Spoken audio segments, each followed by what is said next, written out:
Londres, marzo de 1961. Una mujer de 29 años está tendida en una cama de hospital y no puede respirar. Los médicos ya han probado todo. Le han metido un tubo por la garganta. Le han conectado un pulmón artificial, una máquina experimental que nadie en ese hospital había usado antes con un paciente tan grave. Su corazón se detiene, una vez y luego otra vez. Los doctores la reaniman con las manos, presionando su pecho mientras un sacerdote espera en el pasillo, listo para darle la extrema unción. Afuera, un periódico ya tiene lista la portada con su obituario.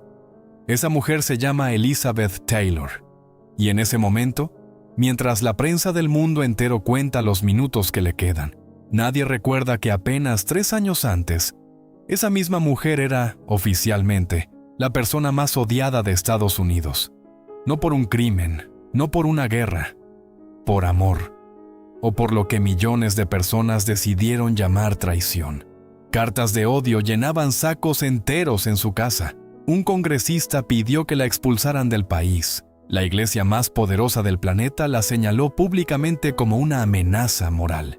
Y aún así, unas semanas después de estar clínicamente muerta sobre esa cama de Londres, esa misma nación que la odiaba se puso de pie para aplaudirla.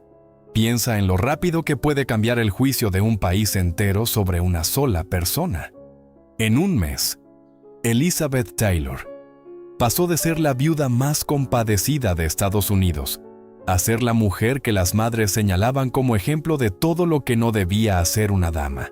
Y años después, ese mismo país que la había condenado terminó de rodillas frente a una cama de hospital, rezando por su vida. ¿Cómo puede una sola persona provocar reacciones tan extremas, tan opuestas, en tan poco tiempo? La respuesta no está en ella. Está en lo que Estados Unidos necesitaba creer sobre las mujeres, sobre el amor, sobre el castigo. En cada uno de esos momentos, algo no cuadra. Y hoy vas a entender exactamente qué fue. Hoy vas a descubrir 4 cosas que Hollywood intentó enterrar durante décadas. Primero, vas a ver el contenido real de las cartas que llegaban a su casa. Cartas que no eran reclamos, eran amenazas de muerte firmadas, archivadas, reales. Segundo, vas a conocer el nombre de la mujer con poder político que llevó su vida privada hasta el Congreso de Estados Unidos y pidió, formalmente, que le prohibieran volver a pisar suelo americano. Tercero, vas a entender lo que pasó realmente dentro de ese hospital de Londres, la noche en que los médicos ya habían dejado de luchar. Y cuarto, vas a descubrir la frase exacta que usó el Vaticano para condenarla ante el mundo entero. Una frase tan dura que ni el propio padre de Elizabeth pudo perdonarla. No te preocupes, te avisaré cuando llegue cada una de esas 4 revelaciones.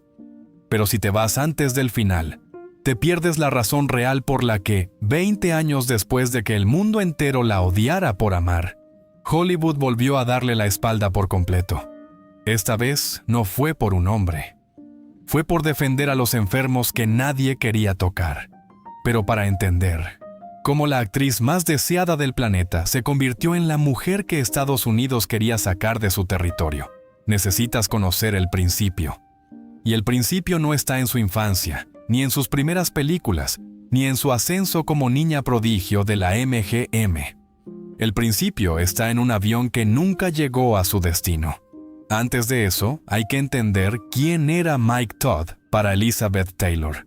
Porque sin ese detalle, la caída que viene después no duele igual. Todd no era un marido más. Era un productor de Broadway, un hombre que había hecho y perdido varias fortunas, que hablaba fuerte, que regalaba anillos como si fueran flores, y que, según ella misma contó después, era el primer hombre que la trataba como una igual, y no como una propiedad de estudio. Se casaron en 1957, en Acapulco, con Debbie Reynolds como madrina de la boda y Eddie Fisher como padrino. Esa imagen importa, los 4, sonriendo juntos sin que nadie en esa fotografía imaginara lo que vendría después. Elizabeth quedó embarazada casi de inmediato y tuvo una hija, Lisa.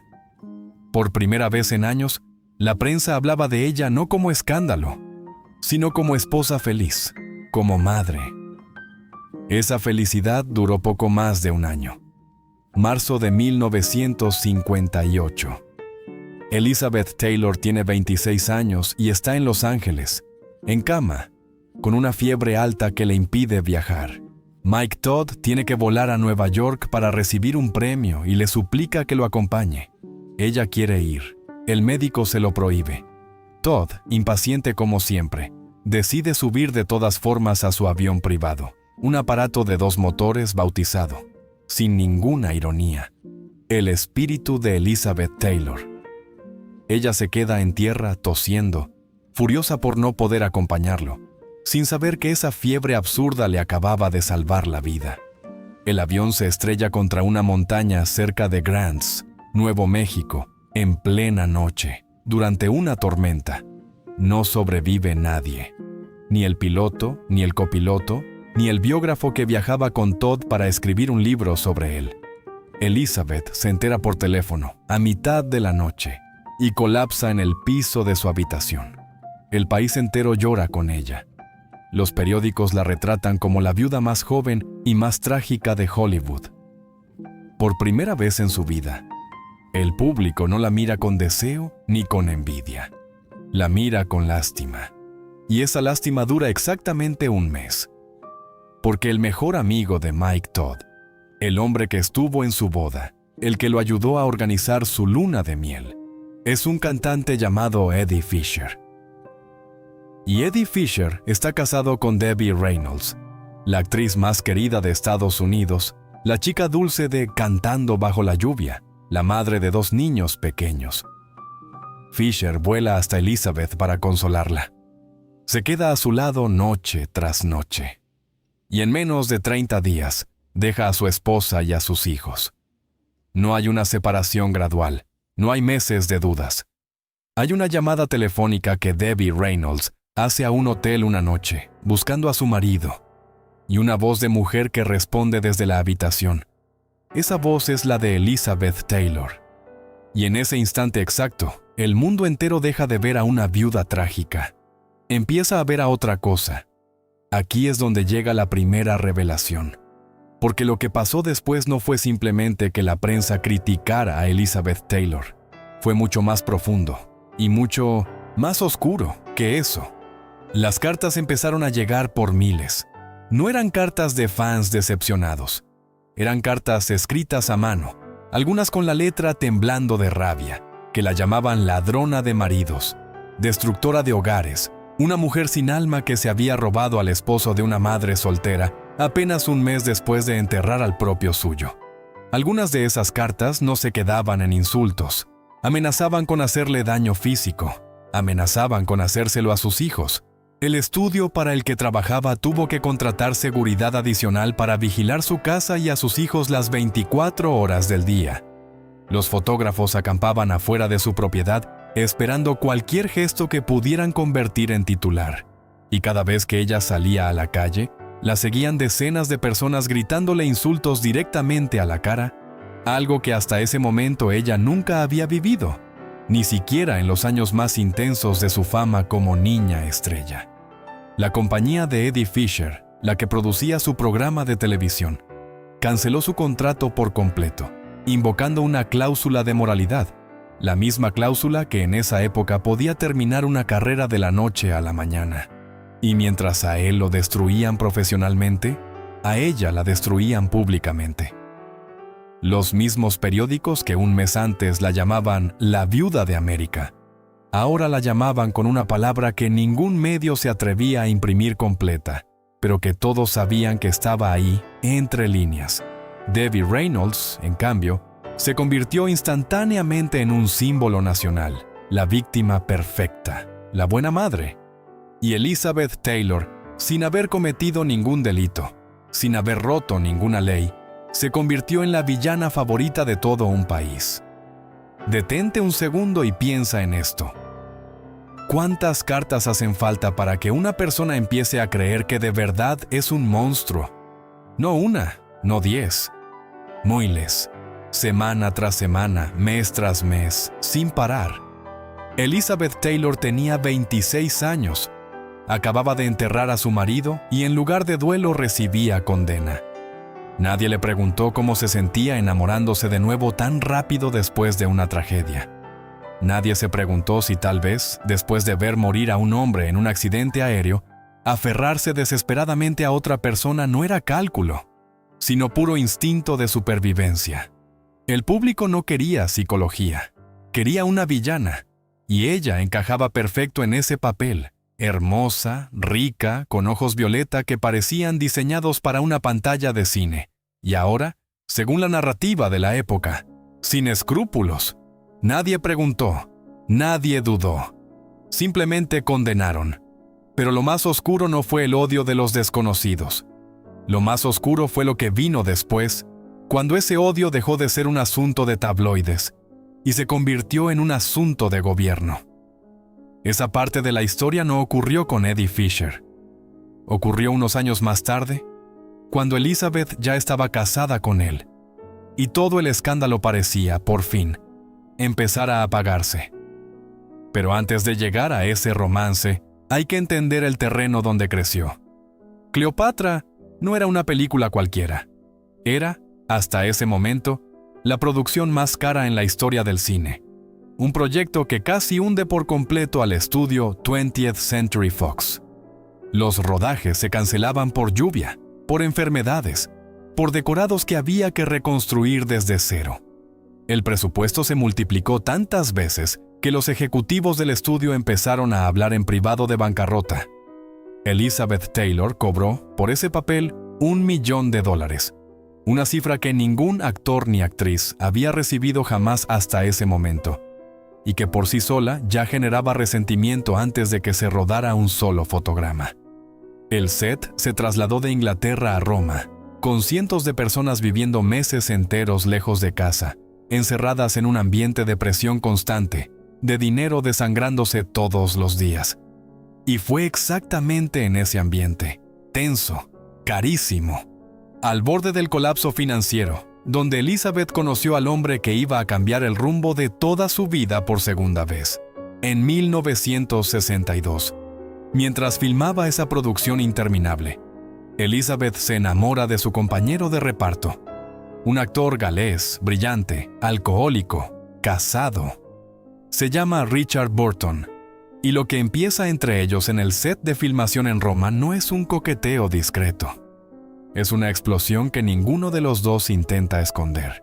Frente a cientos de personas del equipo de producción, frente a las cámaras de los fotógrafos, que empiezan a acamparse fuera de los estudios.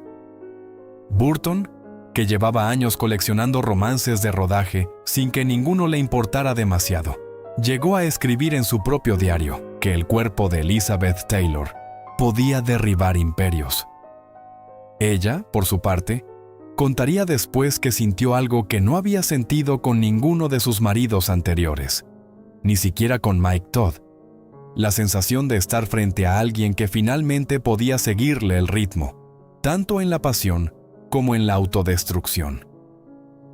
Eddie Fisher se entera de la misma forma en la que Debbie Reynolds se había enterado de él, descubriendo, en carne propia, lo que se siente cuando la persona que amas elige a otra persona delante de todo el mundo. Ahora, prepárate, porque esto es lo que nadie te contó en la escuela sobre Elizabeth Taylor. Una congresista de Georgia, una mujer con poder real dentro del gobierno de Estados Unidos, tomó ese romance y lo llevó hasta el fiscal general del país. Su nombre era Iris Bleach, y lo que pidió, formalmente por escrito, fue que a Elizabeth Taylor y a Richard Burton se les prohibiera volver a entrar a territorio estadounidense. La razón que dio no fue un delito, no fue una acusación criminal, fue una palabra: indeseabilidad. Según esa congresista, la vida privada de esta mujer representaba un peligro tan grande para la moral del país que merecía ser tratada como si fuera una amenaza a la seguridad nacional. Otros congresistas, en Nueva York y en Carolina del Norte, se sumaron públicamente, culpando a Elizabeth Taylor de algo que llamaron la decadencia moral de la nación. Piénsalo. Una actriz enamorándose de un colega de trabajo llegó hasta el Congreso de Estados Unidos como si fuera un caso de seguridad de Estado. La petición nunca se convirtió en ley, pero el daño ya estaba hecho. Elizabeth tuvo tanto miedo de la reacción pública que ni siquiera se presentó al estreno de su propia película, la producción por la que había cobrado $1 millón, la película que llevaba su nombre en cada cartel del mundo. Y mientras tanto, en Roma, alguien intentó volar el estudio de filmación con una bomba. La policía italiana nunca reveló públicamente quién estuvo detrás del intento.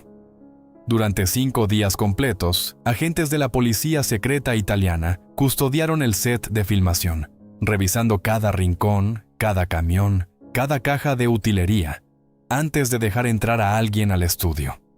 Fue una semana verdaderamente horrenda, contaría Elizabeth años después. No por seguridad nacional, por un romance. Esa es la segunda revelación, y quiero que te quedes con esto un segundo. El gobierno de un país intentó decidir si una mujer merecía o no volver a su propia casa, solamente porque se había enamorado de la persona equivocada frente a las cámaras equivocadas. Pero el Congreso no fue la única institución que decidió intervenir en la vida privada de Elizabeth Taylor. Hubo otra, todavía más poderosa, y su condena fue tan brutal que ni siquiera su propio padre pudo perdonarla después de escucharla. El Vaticano publicó una carta abierta en su periódico oficial, dirigida directamente a ella. No la mencionaban con un insulto vulgar. La condenaban con un lenguaje mucho más elegante y mucho más devastador. La acusaban de vagancia erótica. La describían como una insultante para la nobleza del hogar. Una mujer casada, teniendo una relación pública con otro hombre casado, mientras el mundo entero observaba, se había convertido, según la institución religiosa más influyente del planeta, en un símbolo del colapso moral de toda una época. Elizabeth contó, años después, que leer esa frase la hizo vomitar literalmente, y contó algo todavía más doloroso, que su propio padre, al enterarse del escándalo, la llamó por teléfono y usó una sola palabra para describirla. Esa palabra no la vamos a repetir aquí, pero tú ya la puedes imaginar. Era la misma palabra que los periódicos llevaban meses insinuando sin atreverse a escribirla completa. Piénsalo un momento. El mismo hombre que la había criado, que la había visto convertirse en una de las actrices más exitosas de la historia del cine, eligió una sola palabra, la más dura que existía en ese momento para describir a una mujer, en lugar de preguntarle cómo se sentía. Ninguna institución, ni religiosa ni familiar, se detuvo a preguntar qué había detrás de esa relación. Nadie preguntó si Richard Burton y Elizabeth Taylor de verdad se amaban, o si simplemente habían encontrado, en medio de un rodaje interminable, una manera de escapar de matrimonios que ya estaban rotos desde antes. La condena llegó primero. Las preguntas nunca llegaron. Esa es la cuarta revelación, y la vamos a dejar sembrada aquí, porque todavía falta la pieza más oscura de esta historia, la que conecta absolutamente todo. Antes de llegar ahí, tienes que entender algo que la mayoría de la gente no sabe. Mientras el Congreso y el Vaticano la condenaban en 1962, apenas un año antes, en 1961, Elizabeth Taylor había estado, literalmente, a punto de morir. Y esa muerte casi real fue la que, por unos meses, logró lo que nadie más había logrado: que Estados Unidos dejara de odiarla. Volvamos a esa cama de hospital en Londres con la que empezamos esta historia. Marzo de 1961. Elizabeth está filmando en Inglaterra, preparándose para el rodaje original de Cleopatra en ese país, cuando contrae una neumonía viral extremadamente agresiva. En cuestión de horas, no de días, pasa de tener fiebre a no poder llenar sus pulmones de aire. Los médicos del hospital la revisan y entienden que no hay tiempo para esperar. Deciden practicarle una traqueotomía de emergencia, un corte directo en la garganta, ahí mismo, para que pueda respirar, porque sus propios pulmones ya no son capaces de hacerlo solos.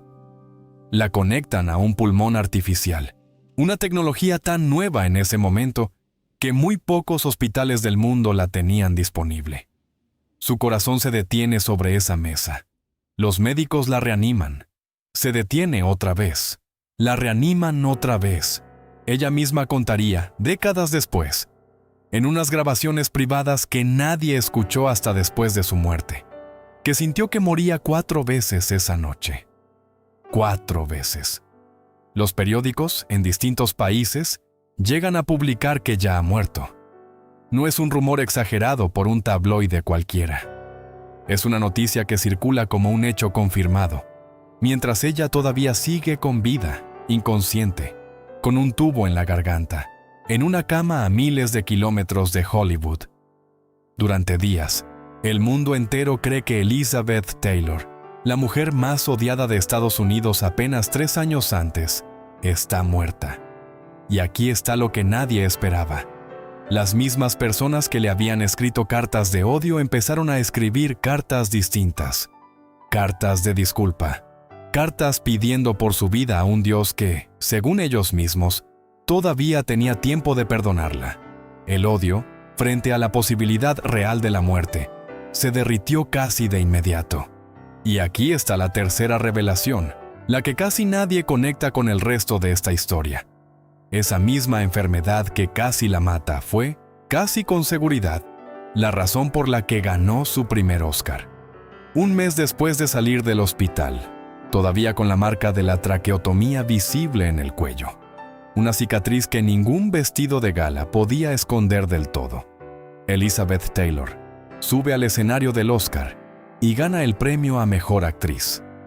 Era su 4ª nominación consecutiva, después de perder 3 años seguidos por películas que ella consideraba mucho mejores.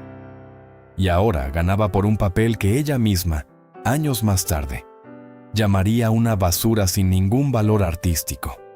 Una historia sobre una prostituta de lujo que ella detestaba interpretar.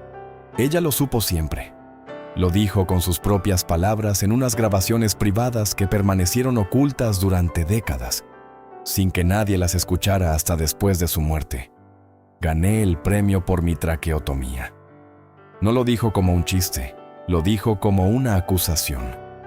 Debe haber sido algún tipo de voto de simpatía, porque la película es vergonzosa, es simplemente espantosa, confesó. Todavía molesta décadas después por haber tenido que filmarla con una pistola en la cabeza. La Academia no premió una actuación, premió una sobrevivencia. El mismo país que meses antes le mandaba cartas de odio, ahora la aplaudía de pie en el teatro más importante del cine, no por lo que había hecho en la pantalla, sino por no haberse muerto en una cama de hospital en Londres. ¿Ves el patrón que se empieza a formar?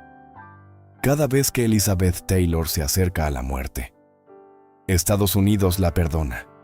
Y cada vez que Elizabeth Taylor se acerca al amor, Estados Unidos la condena.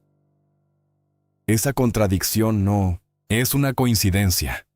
Es el hilo invisible que conecta absolutamente todo lo que le pasó durante los siguientes 50 años de su vida. Y ese hilo va a volver a aparecer, de una forma todavía más cruel, mucho más adelante en esta historia. Ahora, vamos a juntar las piezas. Porque para 1962, con el Vaticano condenándola, con una congresista pidiendo su deportación, con su propio padre negándose a hablarle, Elizabeth Taylor ya no era simplemente una actriz con una vida privada complicada. Era, literalmente, un caso de debate público a nivel gubernamental. Y sin embargo, algo extraño estaba a punto de pasar. Algo que ninguna de las instituciones que la condenaban pudo predecir. Richard Burton y Elizabeth Taylor no se separaron bajo presión. Se casaron. En 1964, después de que ambos terminaran sus matrimonios anteriores, en medio del escándalo más grande que Hollywood había visto hasta entonces, se convirtieron en la pareja más famosa del planeta. Más grande que cualquier otra pareja de estrellas que había existido antes. Los llamaban simplemente Liz y Dick, como si fueran una sola entidad, una sola marca. Burton le regaló un diamante de 33 quilates que hoy seguiría valiendo varias mansiones. y otro más, el Taj Mahal, tallado originalmente para una emperatriz india del siglo XVII.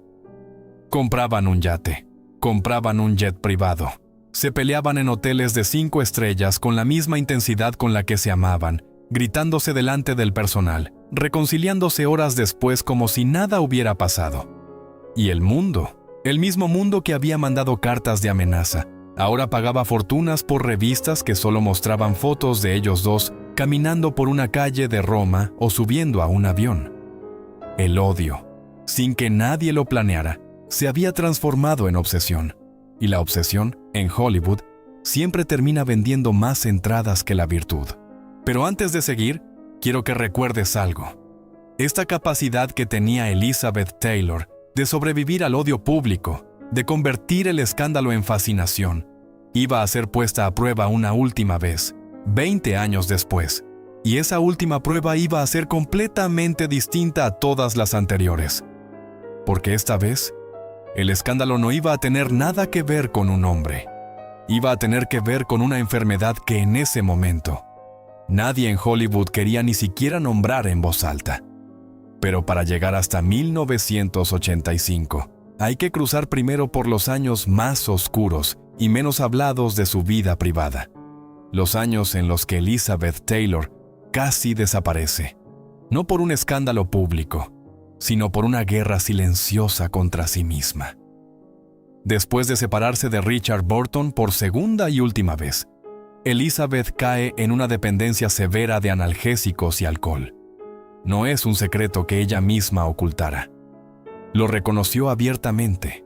Se internó 2 veces en un centro de rehabilitación en California y habló sin filtros sobre cuánto ese dolor físico, acumulado durante décadas de operaciones de columna, se había mezclado con un dolor emocional que ella nunca terminó de resolver.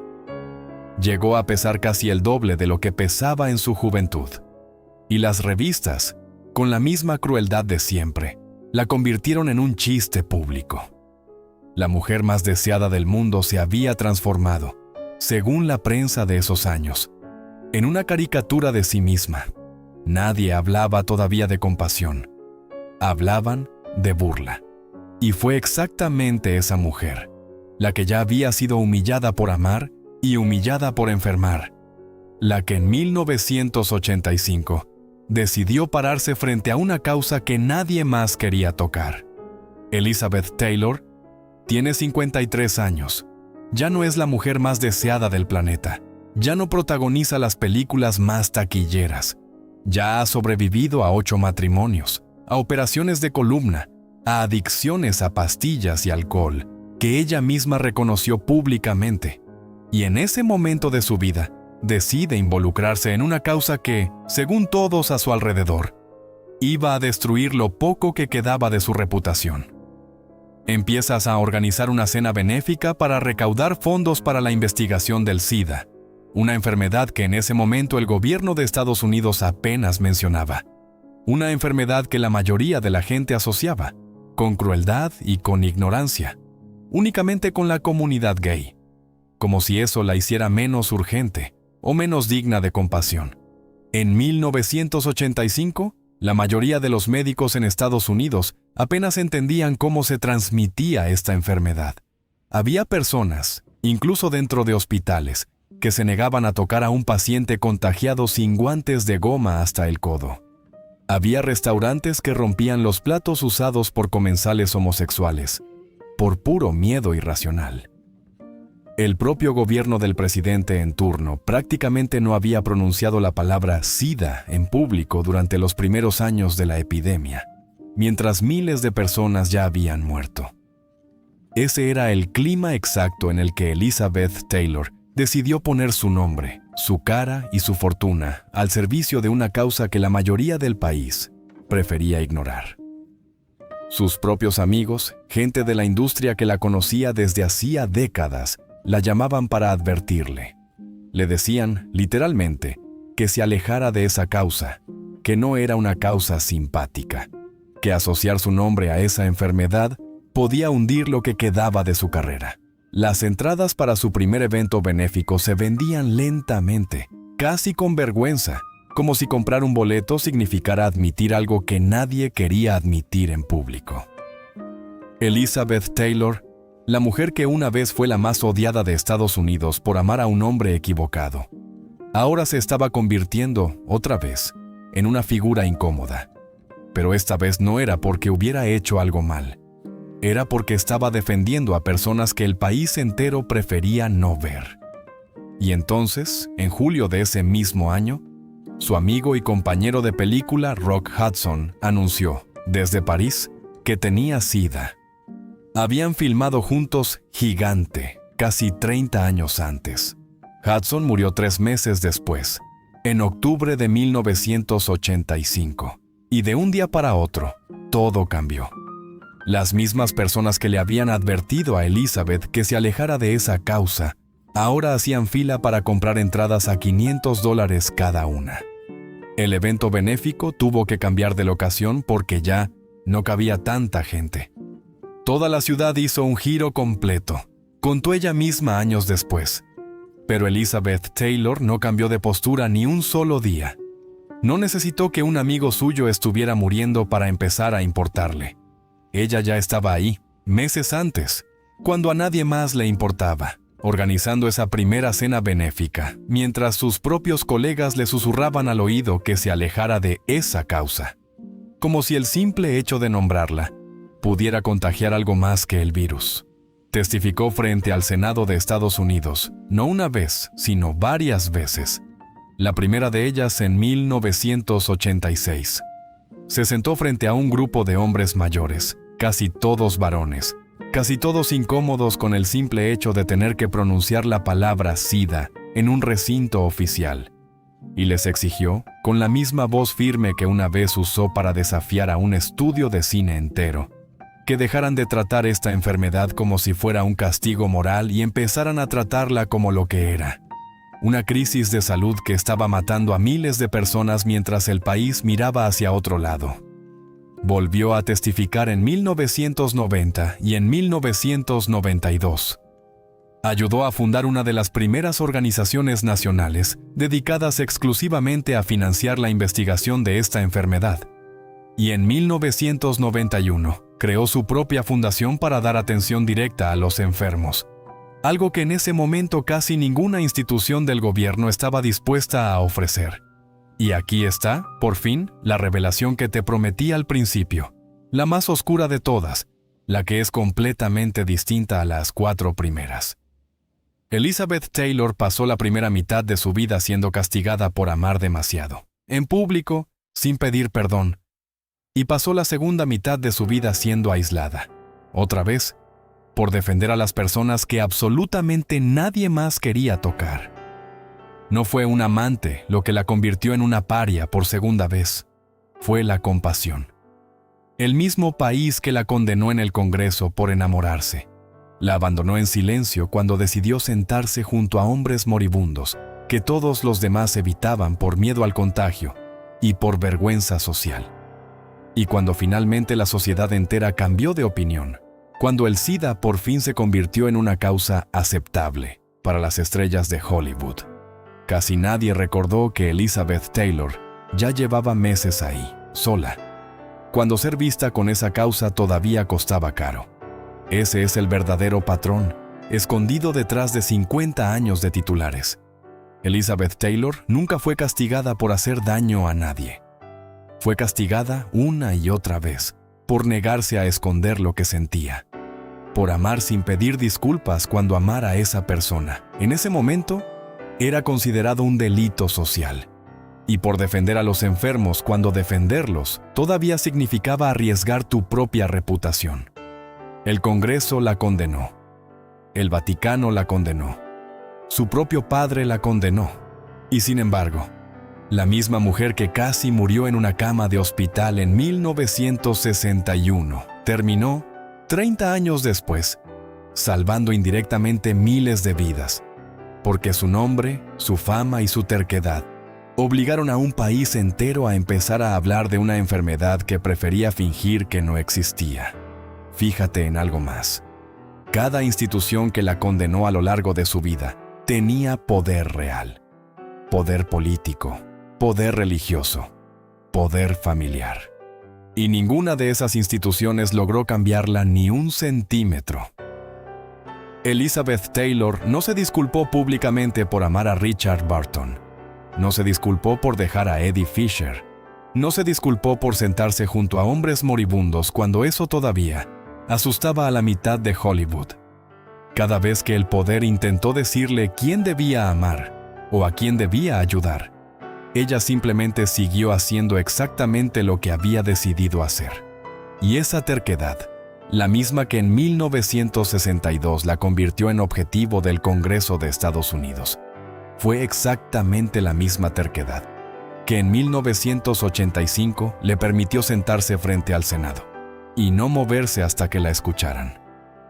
Hay un último detalle que casi nadie conoce y que cierra esta historia de una forma que nadie espera. Durante casi una década, Elizabeth Taylor y Debbie Reynolds, la mujer que ella supuestamente había destruido en 1959, no volvieron a hablarse ni una sola vez.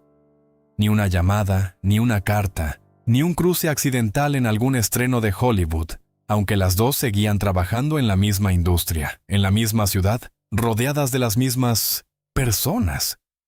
Pero en 1966, ambas terminaron, por pura casualidad, a bordo del mismo barco, el Queen Elizabeth, cruzando el océano hacia Europa.